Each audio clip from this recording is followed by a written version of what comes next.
Nous sommes, nous, le temple inachevé. L'image de ce corps est celle d'un temple à construire, dont nous sommes les ouvriers.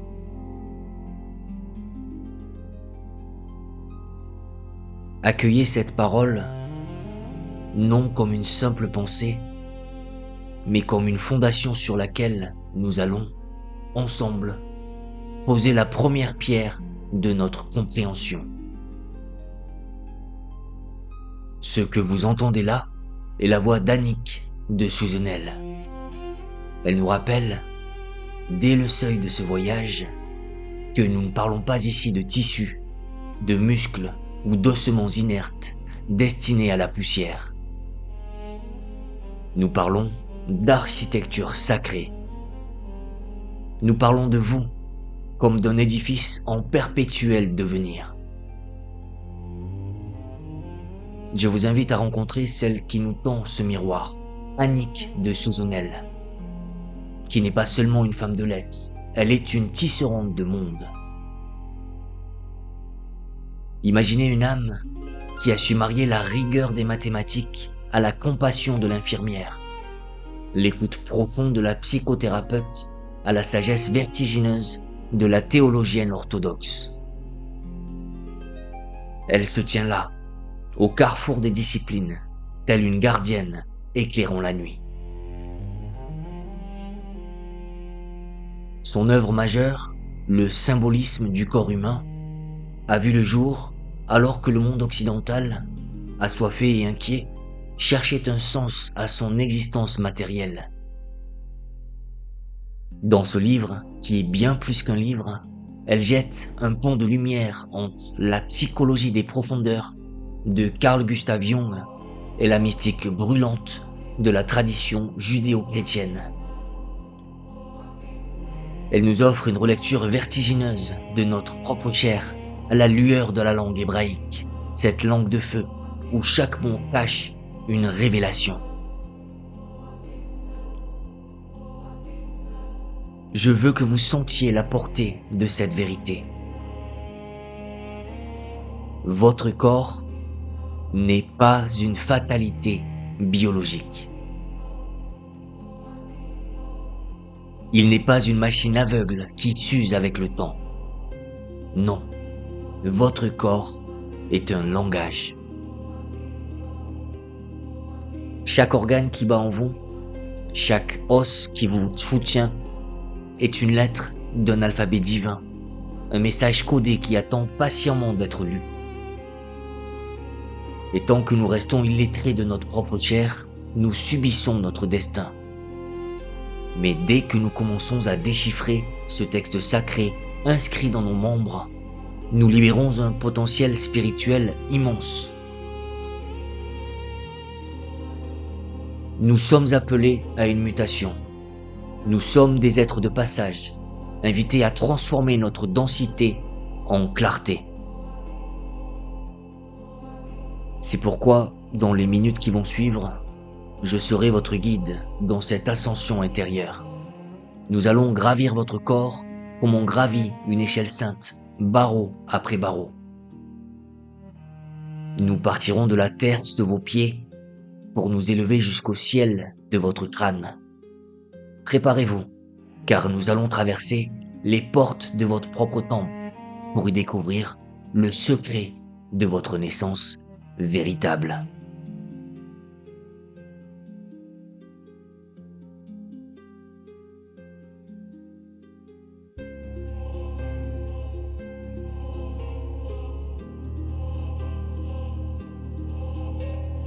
Imaginez, si vous le voulez bien, une image ancienne, une image qui traverse les âges pour venir se superposer à votre propre silhouette.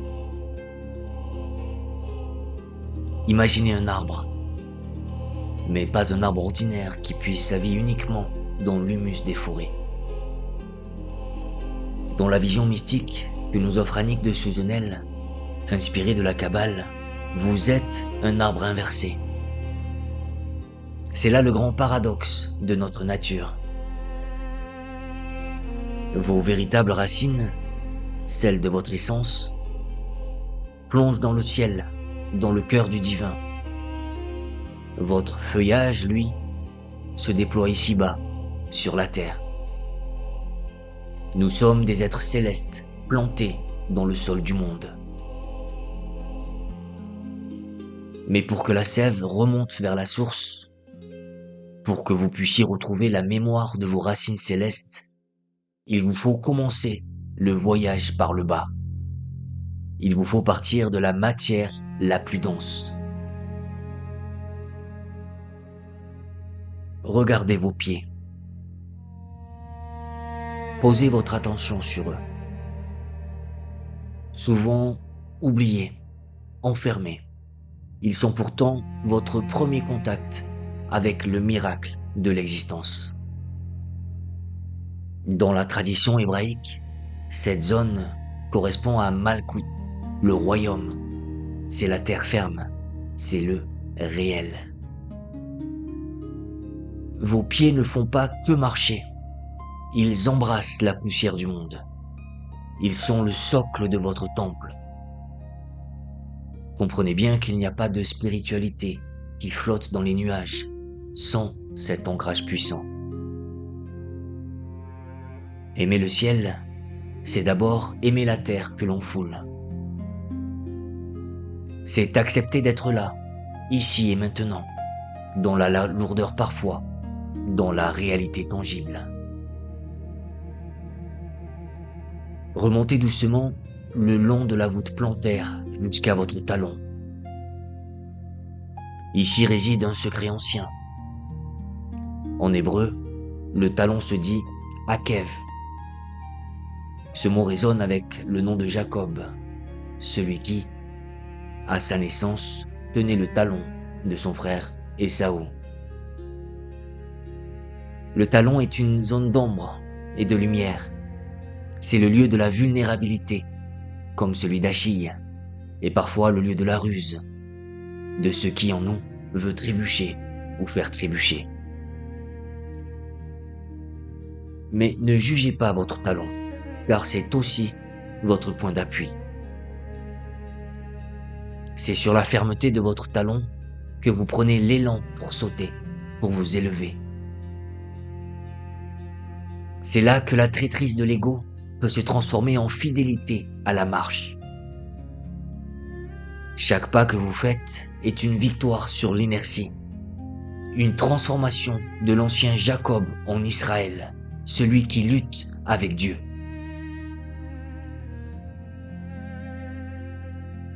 Continuez votre ascension le long de vos jambes, ces colonnes vivantes qui vous permettent de tenir debout face à l'horizon. Et arrêtez-vous un instant sur le mystère de vos genoux. Le genou est l'articulation de la relation. Écoutez la sagesse de notre propre langue, ce jeu de mots qui n'est pas un hasard mais une révélation sonore, le je, nous. C'est le passage du je, l'ego solitaire et fier, au nous, l'union avec l'autre, l'union avec le tout. Pourquoi le genou est-il si précieux ? Parce qu'il est la seule articulation qui nous permet de nous agenouiller. Il ne s'agit pas ici de soumission ou d'esclavage, mais de l'acte le plus noble de l'esprit, l'humilité. Accepter de plier, c'est reconnaître qu'il existe une volonté plus grande que la nôtre. L'homme qui ne plie jamais finit par casser. Celui qui sait plier le genou ne s'abaisse pas. Il se prépare à recevoir une charge plus grande. Il s'offre pour servir la vie. Votre corps, voyez-vous, est une leçon d'architecture spirituelle. Il vous enseigne que l'élévation n'est pas une fuite. Annick de Suzenel nous offre cette phrase qui doit résonner en vous comme une cloche dans le silence du matin. L'homme ne peut s'élever que s'il a d'abord consenti à descendre dans sa propre terre.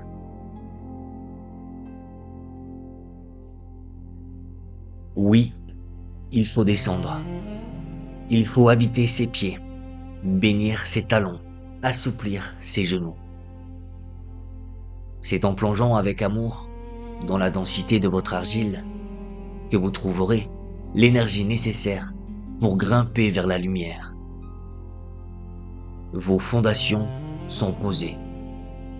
Vous êtes prêt à entrer dans le laboratoire de la transformation.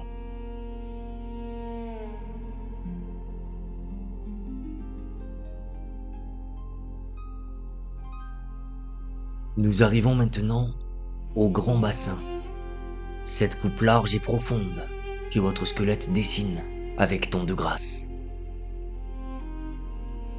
Voyez votre bassin comme le Graal inférieur, le calice qui recueille les eaux de la vie. Nous avons quitté la terre ferme des pieds pour entrer dans le domaine du fluide, de la marée intérieure, là où bouillonnent vos énergies les plus anciennes. C'est ici, dans ce creuset, que réside ce que la tradition nomme la porte des hommes. Je vous invite à poser un regard nouveau sur vos organes sexuels et vos reins. Oubliez la morale qui juge. Oubliez la honte qui cache. Ici, il n'est question que de feu et de puissance. Cette force qui vous habite n'est pas seulement capable d'enfanter des corps, elle est là pour vous enfanter vous-même. C'est une énergie brute, sauvage, un torrent qui demande à être canalisé. Votre tâche, en tant qu'ouvrier de votre propre temple, est d'épouser cette force intérieurement. Il ne s'agit pas de la nier, mais de la faire remonter, de la transmuter, pour qu'elle ne soit plus seulement désir de possession, mais désir de création. C'est l'alchimie première, changer le plomb de la pulsion en or de la conscience. Sentez, à la base de votre colonne, la présence solide du sacrum. Son nom même murmure le sacré. Cet os triangulaire est la clé de voûte de votre édifice. Il porte en lui la mémoire d'une histoire immense. Il est le vestige de la queue animale que nous avons dû perdre pour nous redresser. Le sacrum est le sceau de votre verticalité. En perdant l'animalité horizontale, en renonçant à la queue qui nous tirait vers l'arrière, nous avons gagné le droit de lever la tête vers les étoiles. C'est ici que se joue votre dignité d'homme et de femme debout. Mais pour que cette colonne s'élève, il faut accepter de traverser la nuit. Devant le sacrum, il y a le ventre. Il y a le labyrinthe infini des intestins. Pensez à l'histoire du prophète Jonas, avalé par la baleine. Ce récit n'est pas une légende pour enfants, c'est la cartographie de votre ventre. Vos entrailles sont le ventre de la baleine. C'est le lieu de l'obscur, le lieu de l'inconscient, là où résident vos peurs, vos mémoires enfouies, vos monstres intérieurs. N'ayez pas peur de ce voyage souterrain. Il est nécessaire. Comme Jonas, vous devez descendre dans vos propres profondeurs. Non pour y mourir, mais pour y affronter ce qui vous entrave.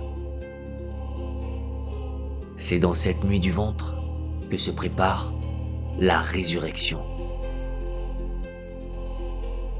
C'est là que l'on digère non seulement le pain, mais aussi les épreuves de la vie, pour en extraire la lumière.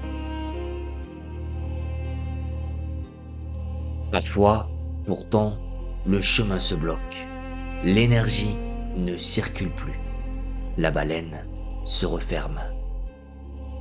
C'est alors que survient la douleur.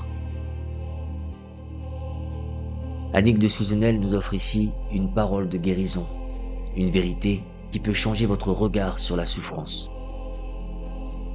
Elle nous parle du mal-a-dit.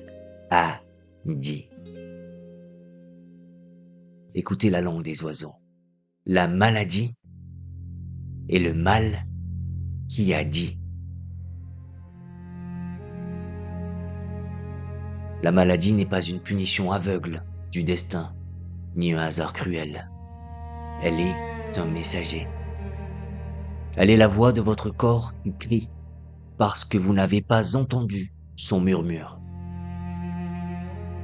Quand l'énergie vitale est arrêtée dans ce laboratoire du ventre, quand vous refusez de franchir une étape, le corps l'exprime par le symptôme.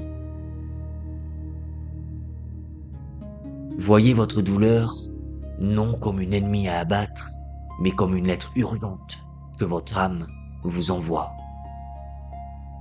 Elle vous dit « Regarde ici, il y a un nœud à défaire. Il y a une vérité à admettre. Il y a une transformation qui attend. » Dans ce laboratoire alchimique qu'est votre ventre, rien n'est jamais perdu. Tout est là pour être transformé. Accueillez ce feu, accueillez cette nuit, car c'est d'eux que naîtra votre aube.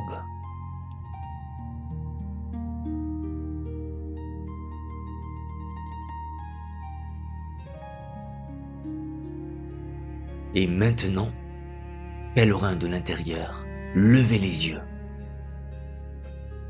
Nous avons traversé la terre des pieds et les eaux tumultueuses du ventre. Il est temps de franchir le grand seuil. Il est temps d'atteindre l'horizon.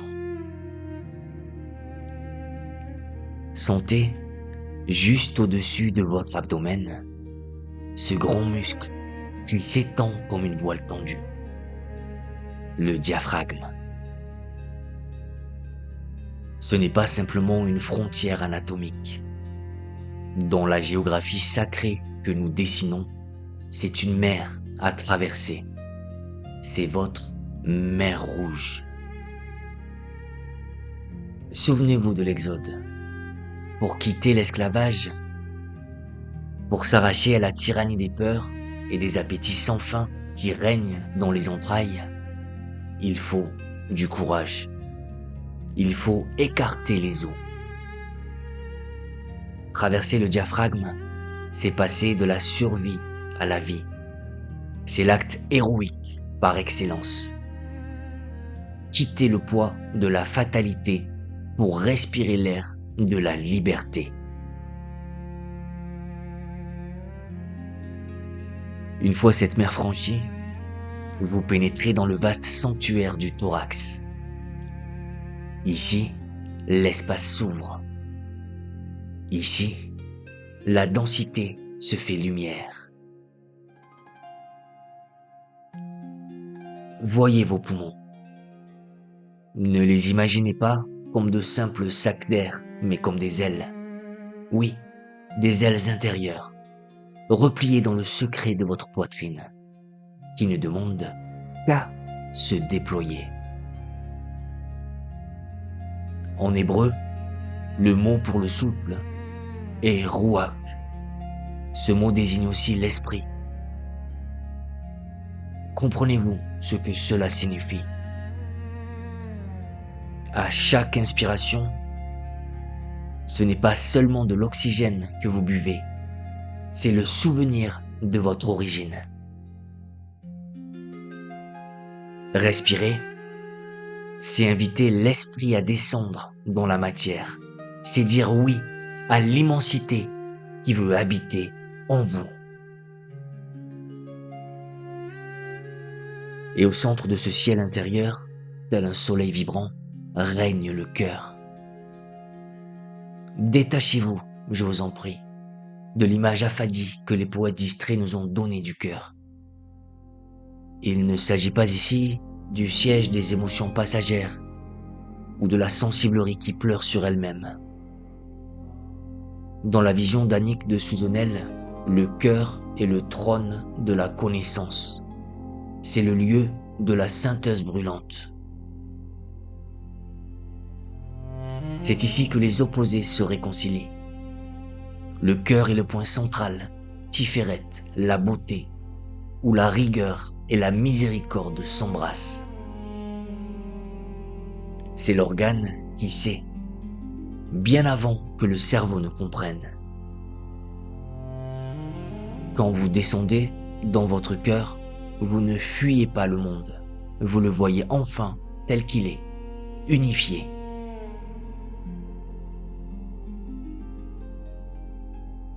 Mais un soleil ne peut garder sa lumière pour lui seul. Il doit rayonner. Regardez comment votre cœur se prolonge, comment il s'élance vers l'extérieur à travers vos épaules, coule le long de vos bras pour fleurir enfin dans vos mains. Vos bras ne sont pas des outils de préhension, ils sont les rayons de votre amour agissant.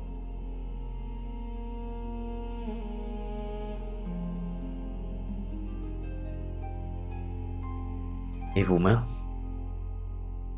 Vos mains sont le verbe du cœur rendu tangible. L'une pour donner, l'autre pour recevoir. Car on ne peut donner que si l'on sait recevoir. Et l'on ne reçoit vraiment que pour mieux donner.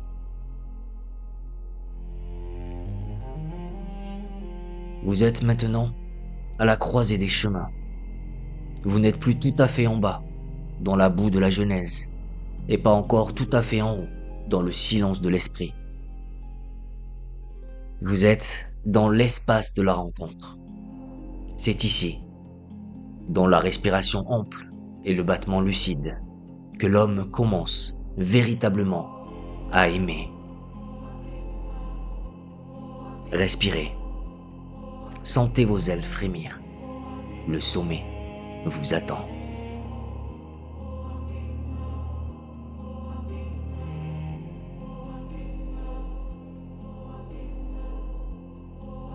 Nous approchons maintenant des hauteurs de votre être.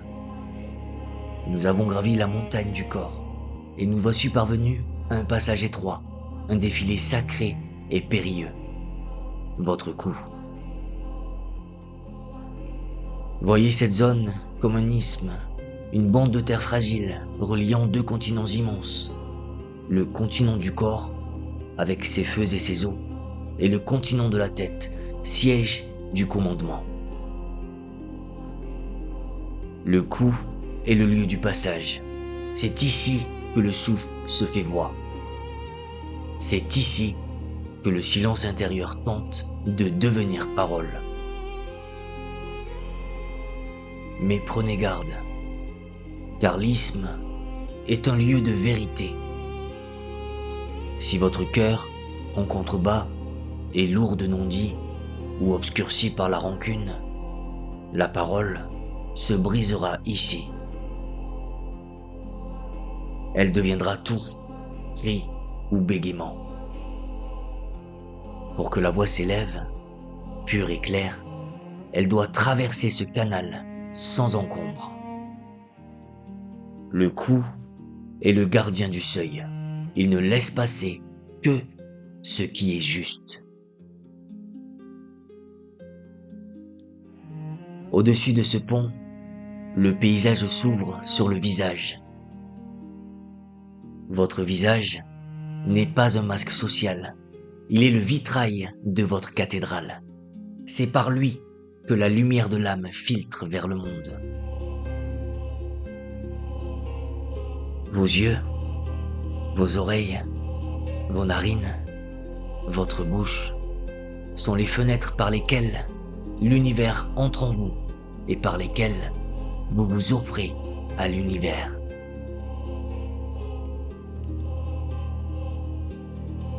Et puis, nous atteignons le sommet, la coupole du temple, votre crâne. Il est fascinant de noter que le lieu de la crucifixion dans les Écritures se nomme le Golgotha, ce qui signifie le lieu du crâne. Annick de Souzenel nous invite à voir ici non pas une scène de mort, mais le lieu du sacrifice suprême, le sacrifice de notre ego intellectuel. Dans la forteresse de notre tête, notre raison raisonnante trône souvent comme un petit roi tyrannique, croyant tout savoir, voulant tout contrôler. Gravir le Golgotha intérieur, c'est accepter de déposer cette couronne d'orgueil. C'est comprendre que notre intelligence, aussi brillante soit-elle, n'est qu'un outil et non le maître. Le crâne est une coupole, oui, mais une coupole qui doit s'ouvrir. Souvenez-vous de l'enfant que vous étiez à la naissance. Au sommet de votre tête, la fontanelle battait, ouverte sur le ciel. En grandissant, l'os s'est refermé, nous isolant apparemment de l'invisible. Le travail de toute une vie, le sens profond de votre quête spirituelle est de rouvrir symboliquement cette porte. De briser le toit de l'ego pour laisser descendre la lumière de l'esprit. Car, voyez-vous, tout ce voyage que nous faisons, des pieds à la tête, a un but précis. Il s'agit de changer de vêtements. Depuis l'aube des temps, depuis ce que l'on appelle la chute, nous sommes vêtus de ce que la Bible nomme les tuniques de peau. Nous sommes denses, nous sommes mortels, nous sommes séparés. Cette peau est notre limite, notre lourdeur animale. Mais ce n'est pas une condamnation, c'est un point de départ. Votre corps est la matière première d'une immense transmutation. À mesure que vous intégrez vos énergies, que vous unifiez votre cœur et que vous ouvrez votre esprit, cette peau épaisse commence à s'affiner. Elle devient transparente. Elle laisse passer la clarté. Vous tissez, jour après jour, acte d'amour après acte d'amour, vos tuniques de lumière. C'est là notre destin secret. Nous ne sommes pas là pour disparaître, mais pour devenir incandescents. Comme le dit si puissamment Annick de Souzenel dans une phrase qui résume toute notre aventure. L'homme est appelé à devenir verbe. Devenir verbe, c'est devenir une parole vivante, une présence qui guérit par sa seule vibration. C'est faire de votre corps entier, du talon jusqu'à la cime, un chant de gratitude dressé entre la terre et le ciel.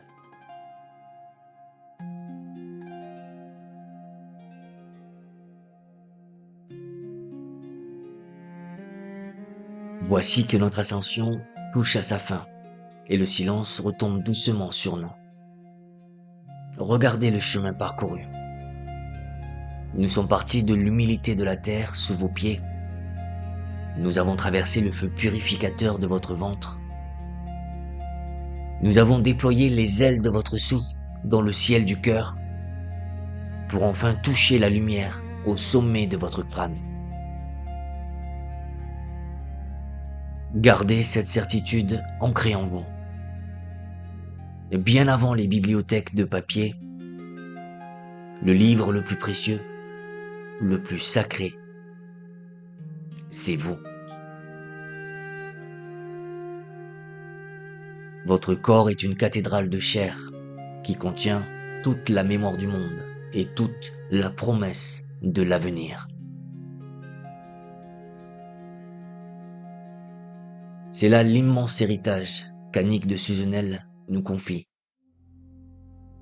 Dans une époque souvent froide et matérialiste, où le corps est réduit à une machine à réparer ou une image à vendre, elle a rallumé la lampe du sacré. Elle nous a rendu notre dignité. Grâce à elle, nous comprenons que nous ne sommes pas là pour subir la matière, mais pour collaborer avec elle. Nous sommes, selon ses propres mots, des mutants de Dieu, en perpétuelle métamorphose. Je ne peux que vous inviter, avec toute la ferveur de mon cœur, à ouvrir ce livre, Le symbolisme du corps humain. Faites-en un compagnon de route. Lisez-le pour décrypter vos mots, pour comprendre les messages que votre âme inscrit dans votre chair. N'habitez plus votre corps comme un locataire distrait ou insatisfait. Habitez-le comme un prêtre habite son temple, avec révérence, avec amour, avec écoute. Merci. Merci infiniment d'avoir partagé ce pèlerinage vertical avec moi. Merci d'avoir prêté l'oreille à la sagesse de vos propres membres. Je vous laisse avec ce vœu, le plus cher de tous.